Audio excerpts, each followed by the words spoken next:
আসসালামু আলাইকুম। আজকে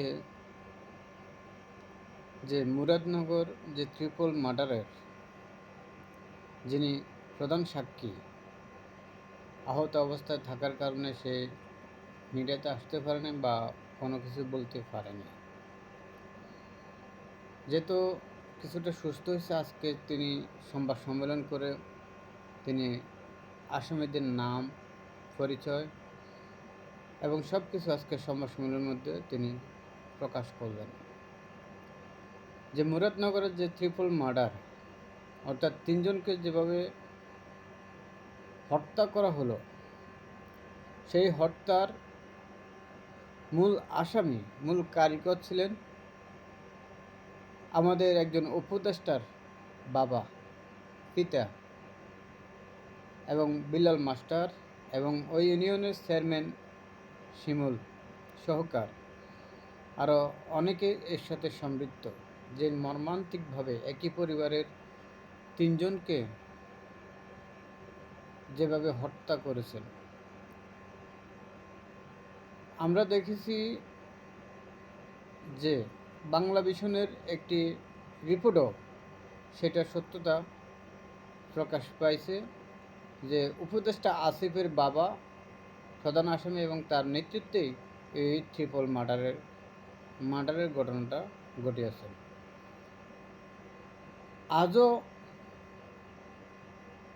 কেন এই উপদেষ্টা আসিফকে কেন আজও তার উপদেষ্টা পদে তাকে বহাল রেখেছেন আমাদের অন্তর্বর্তীকালীন সরকার, সেটা আসলে জানি না।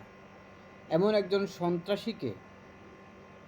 সন্ত্রাসীর পিতা বলতে পুত্র বলতে পারি, অথবা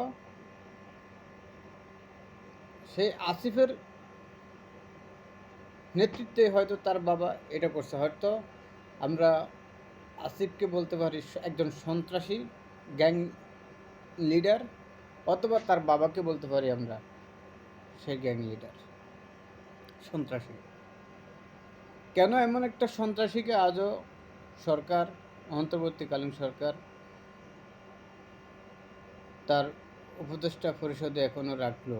কেন তাকে আজও তার পর থেকে তাকে কেন সরকার সরিয়ে দিচ্ছে না? বিভিন্ন মিডিয়াতে বা বিভিন্ন সব কিছুতে এখন যত এই জিনিসটা প্রকাশ্যে এবং সত্যটা বেরিয়ে আসছে, কেন আজও আসিফ মাহমুদকে আজও সরকার সরাচ্ছেন না? আমরা দেখেছি বিগত সময় যে আওয়ামী লীগ সরকার কোথাও যদি কোনো একটা কিছু হয়, তার সাথে কোনো তদন্ত বা কোনো কিছু ছাড়াই আওয়ামী লীগের মন্ত্রী এমপিরা তারা বলতেন এটা বিএনপি জামাতের সাথে, জামাত বিএনপিকে জড়িয়ে দিতেন যে এরা করছে, এরা ছাড়া আর কেউ নেই।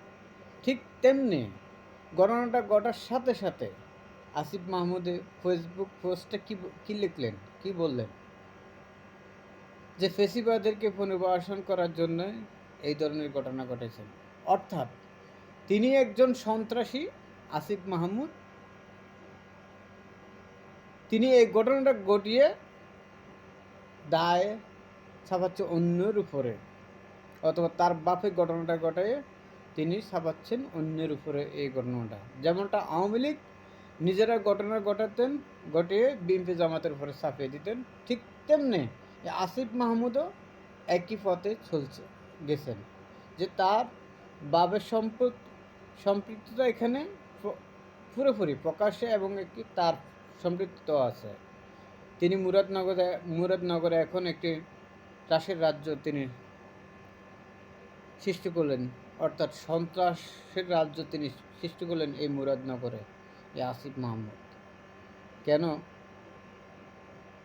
আমি অবিলম্বে আমাদের মাননীয় প্রধান উপদেষ্টার প্রতি আমার বিনীত অনুরোধ, যেহেতু এই আসিফ মাহমুদকে অবিলম্বে তার পদ থেকে সরিয়ে তাকে আইনের আওতায় নিয়ে আসে এবং যথাযথভাবে আইনগতভাবে তার বিরুদ্ধে ব্যবস্থা নেওয়া হোক এবং তার বাবাকেও গ্রেপ্তার করা হোক, তার সাথে সাথে আইনের আওতায় নিয়ে আসা হোক। এই ধরনের একজন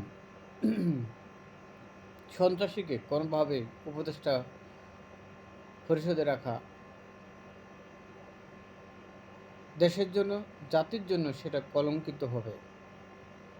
ধন্যবাদ সবাইকে।